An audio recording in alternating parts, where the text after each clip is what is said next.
Prvenstvo Hrvatske u australskom nogometu privodi se kraju. Na zagrebačkom Kifu odigrao se uzbudljiv početak doigravanja u kojem su u prvoj utakmici snage odmjerili Zapruđe Giantsi s njihovim najvećim rivalima Zagreb Cvjetno Dockersima.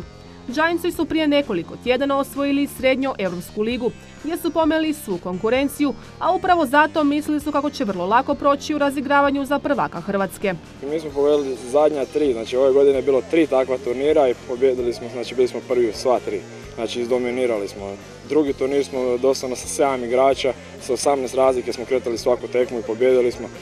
Ovo smo odigrali profesionalno, stvarno smo odlično odigrali i to je jedan od razloga što smo se mi digli u nebo. A ono što smo igrali tamo je odlično, stvarno je sve bilo složeno i organizacija je bila odlična, znači sve vrijeme je lijepo, organizacija je odlična, znači ugođaj sve odlično.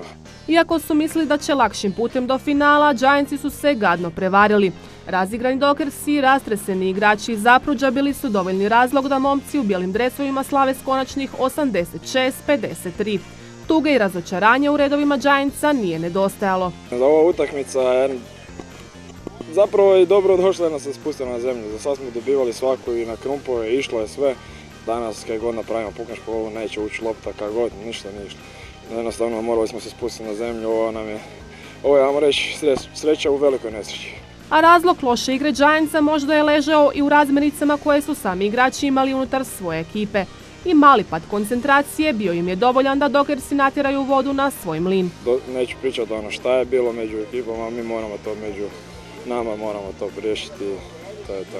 Neko subjektivno mišljenje je bilo jednostavno koncentracija danas, ko da je danas pritisak neki na nas da mi to moramo, jednostavno to nas je ubilo. Znači do sad nismo imali takav pritisak i imamo šansu da osvojimo ovo. Mislim je polufinale, ali imamo veliki smo favoriti i nismo uspjeli to realizirati danas. Ali imamo repasaž sljedeći tjedan, nećemo se predati, idemo do kraja. Dockersi koji brane naslov prvaka iz prošle sezone, s druge strane bili su presretni što su nakon mnogo izgubljenih utakmica protiv svojih najvećih rivala iz Zapruđa napokon uspjeli ostvariti ono o čemu su već dugo sanjali. Reći ću samo da je ovo zapravo bilo finale prije finala, s obzirom da su ove dvije momčadi bili favoriti ovog prvenstva. Giantsi imaju još priliku imaju popravni iduću utakmicu s kojom se mogu opet plasirati u finale. Mi jesmo bili kvalitetni od početka, bolje je pobijedio ovaj put. Mislite da možda razmirice koje su oni imali unutar svoje ekipe možda do Sam sebe uvijek možeš pobijediti, ako su oni sad malo na naš mlin išlo sve, nema se više reći. Bila je borbena kako što smo i očekivali, znači to su nam ove sezone najljući rivali, imali smo mislim 5 poraza u nizu od njih zadnjih godinu dana, tako da ovdje smo baš rekli morali podvući crtu i prekinuti to, tako da zasluženo pobjedu u svakom slučaju, bili smo stvarno na želji pobjede, makar smo imali hrpu grešaka, ali nema veze. Kakvih grešaka? Glupih grešaka, znači osnovne greške koje s igračima našeg iskustva se ne smije događati, počeši od mene isto, ali i ostalim su igračima, znači baš to moramo. Stvar samo glave i koncentracije. Svoj što lakši ulazak u polufinalni repasaž u drugoj utakmici tražili su Sesvete Double Blues i Zagreb Hawksi. Iako je na početku sve bilo na strani Sesvećana, u trećoj četvrtini Hawksi se vraćaju u igru i pobjeđuju s konačnih 100:61. S takvim rezultatom Hawksi su bili vrlo zadovoljni. Utakmica je bila dosta naporna, znači očekivali smo od Sesveta da će stvarno pružiti dobar otpor jer relativno su novi, ali stvarno pokazuju veliki napredak, tako da znali smo nas čega teška tekma i krenuli su čak još jače nego što smo očekivali. Sva sreća, skupili smo glave u trećoj četvrtini, krenuli malo i mi jače u tu utakmicu i na kraju okrenuli u našu korist, tako da dobra je pobjeda u svakom slučaju. Dobra utakmica, dosta na play-offa naše lige, krenuli smo dosta dobro Hawks, pa smo pali u drugoj četvrtini neočekivano, nismo povezivali dobre redove, loše odluke smo donosili. Treća smo razgovarali, povukli smo neke taktičke poteze koje njima nisu oni brzo sklopili odgovor na to, mi smo brzo dali 4-5 golova u nizu. Uspjeli smo da oni uopće, ja mislim, ne ostvare gol u toj trećoj četvrtini. Napravili smo jednu razliku koju smo držali do kraja četvrte četvrtine, dobili smo, a mislim, oni su jak protivnik, ali za sad ih još uspijemo nadmudriti, to brzo nam idu za peta, a mislim da to još uskoro nećemo moći, tako da dok smo bolji smo. Hawksima su u idućoj utakmici protivnici poraženi Giantsi, koji putem repasaža još uvijek mogu stići do velikog finala. No, iako će to biti teška utakmica, momčad Hawksa će im, kako kažu, kao i uvijek pružiti veliki otpor. Bez obzira što je Giants spominjamo možda ono najbolja ekipa ove sezone, konstantno sad su izgubili utakmicu, to je, ali stvarno dobro igraju i treniraju njihove određene linije obrana i sredina.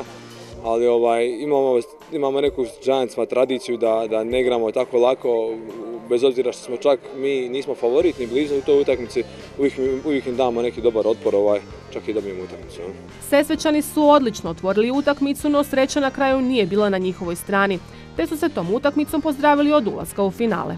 Pa izgleda da naša igra ima dva lica, kao i što naš naziv je Double Blues, i opet smo pokazali ono loše lice na kraju. Dakle, raspali smo se malo, ali to je vjerojatno zbog nedostatka snaga, a prije svega i nedostatka iskustva. Opet smo pali na njihove fore i jednostavno pali u igri i tako je to završilo. Kakvi su Hawksi bili protivnici? Bili su dobri protivnici, pogotovo sa Habljakom, bili su neugodni i ispada da su i dalje još jači od nas u glavi i da uspijevaju se dići dok mi padnemo. Očito nismo imali dovoljno snage, stvarno su se svi na početku trudili, ali onda nakon prve četvrtine izgubili snagu i više nismo mogli ništa.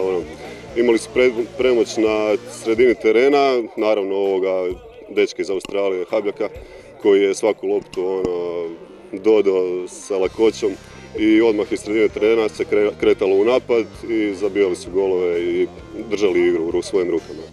Jedan od razloga lošeg prolaska Sesveta, kako i sami njihovi igrači kažu, bio je svakako i igrač Hawksa Josip Habljak, jedini profesionalni igrač australskog nogometa iz Hrvatske, koji trenutno igra u Australiji. Tijekom odmora u Zagrebu za svoj matični klub, Hawks se nastupa kao igrač na posudbi. Slavan sam u našem krugu australskog nogometa u Hrvatskoj, jedno 60 ljudi pozna me, tako da. A dobar je osjećaj, drago mi je da mi je pružena prilika da odem u Australiju. Dečki je tu 10 godina australski nogomet kod nas i ja sam u tih 10 godina, ja sam uspio, prvi sam koji je uspio dalje otići dolje. I zapravo ono što najviše želim izvući iz tog cijelog iskustva je da taj znanje naučeno tamo prenesem na naše dečke i da to malo više pokrenemo kod nas, na veću kvalitetu dignemo sve. Jeste li to uspjeli do sada? I što ste ih sve naučili? Pa evo, tjedan dana sam tu, tako da naučio sam jedno par australskih fraza, slengova, ništa previše, ali eto, nadam se, ovdje sam još 2 mjeseca prije nego odem na sljedeću sezonu i nadam se da ćemo u ta 2 mjeseca probati što više stvari prenijeti na njih, pa nek vježbaju dok se opet ne vrati. U Australiji je ovaj sport na jako visokoj razini, a Habljak igra u Južnoaustralskoj nacionalnoj ligi, drugoj po jačini u Australiji. No tako profesionalna razina igranja nije ga previše uplašila. Pa iskreno, kad sam putovao tamo bilo je i strahova i sumnji, stvarno bilo svega, ali kad sam sletio i kad sam zapravo vidio da nisu oni vanzemaljci, stvarno jesu dobri, da se razumijemo, to je stvarno velika kvaliteta jer to tamo igra mlado i staro, doslovno imaš krafne u bojama klubova kupiti u dućanu. Tako da, bilo je strahova, sumnja, ali eto kako sam se lagano prilagođavao, vidio sam da zapravo mogu parirati s dečkima koji to igraju cijeli život. Tako da iduću sezonu idem zagristi još jače i probati se izboriti za prvu ekipu, pa ću vidjeti šta bude. Doslovno imaš volontere koji ti poslože teren prije nego uopće dođeš na trening, fizioterapeute na raspolaganju, doslovno sve. Puno, šta god ti treba. Maltene, ti dođeš kao krumpir, odradiš trening, ideš doma, sve ti je sređeno. Imaš svoj stadion, naravno, slačione, sobu od doktora, fiziorum, imaju puno lopti, za razliku od nas dođe 12 na trening s jednom loptom, njih dođe 50 na trening sa 100 lopti. Tako, jako je popularno tamo, tu ligu prati prosječno svako kolo otprilike 7-8 tisuća ljudi dođe na stadione, na svaki stadion kada je kolo. I eto, moj klub ove godine upravo igra Grand Final, znači u finalu su upravo za ovaj vikend ušli i tako da želim sve najbolje u sljedećoj utakmici još jedno koja mi je ostala.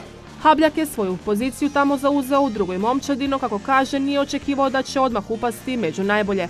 Sada je vrlo uzbuđen što se vratio u svoju domovinu i što svojim iskustvom može pridonijeti boljoj i kvalitetnijoj igri Hawksa.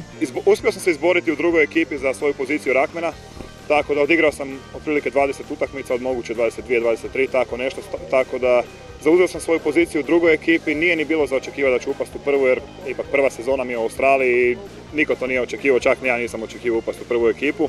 Ali eto, ovo mi je bila više sezona za neko prilagođavanje, da se malo akomodiram na uvjete u Australiji, na njihov način igre i stil i biti jednostavno u sve te dečke. A sad ovu sezonu ćemo vidjeti jako zagrist pa u prvu momčad. Prvih par mjeseci dok sam otišao tamo prošlo je relativno brzo i ne osjećaš neku nostalgiju, sve ti je novo, ali lagano počne onda nostalgija stvarno uletavati. I doslovno par trenutaka mi je došlo, evo da imam novaca, kupio bi sad kartu, otišao doma. I sad kad sam se vratio malo među dečke, ovo mi je baš iskreni čisti gušt igrati ovdje s dečkima, biti s njima, družiti se jednostavno. ne samo na treningu, i prije treninga, poslije treninga, sve što dolazi s tim. I stvarno je to veliki mi je gušt opet biti ovdje igrati. Ovdje Australci se napravo i započeo igrati. Sad nakon ove utakmice igrate protiv Giantsa, ali tako ili? Kako ćete se pripremiti za tu utakmicu? Pa eto, još malo imamo tjedan dana između dvije utakmice, pa ćemo probati malo na treninzima još par taktičkih stvari odigrati kako smo i zamislili. Na ovoj utakmici smo počeli neke novitete uvoditi i znamo da će protiv Zaprešića biti jako teže, još teže nego ova utakmica, ali idemo s nadom da možemo pobijediti, dati sve od sebe pa šta bude. Australski nogomet sve je popularniji sport u Hrvatskoj. Na području Lijepe naše djeluje nekoliko muških i ženskih klubova, a o svima njima brine Savez australskog nogometa Hrvatske. Imamo 7 muških i 2 ženska kluba, primamo sve ljude dobre volje koji su, bez obzira u kojoj fizičkoj kondiciji, da dođu tu trenirati.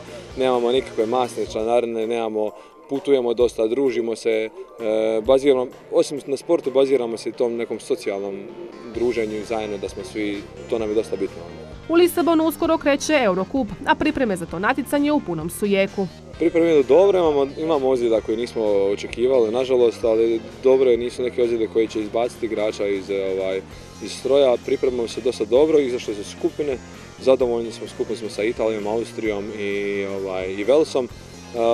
Moglo je bolje, ali dobro, ok, križamo se sa Njemačkom, to su sve neki protivnici koji dosta dobro znamo.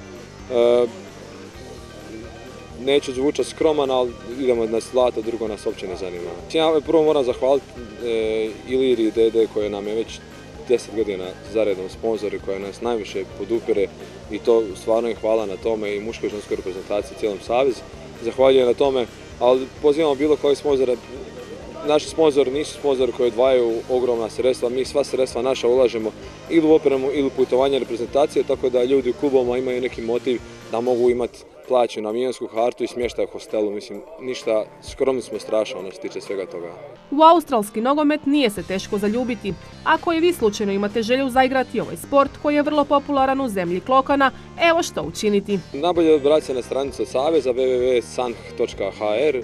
Može opisati na Google Savez australskog nogometa Hrvatske, naći tamo info, email i bit ćemo odgovoreno vrlo brzo. Što ste se vi odlučili igrati i koliko već dugo? Ja igram sad 10-11 godina.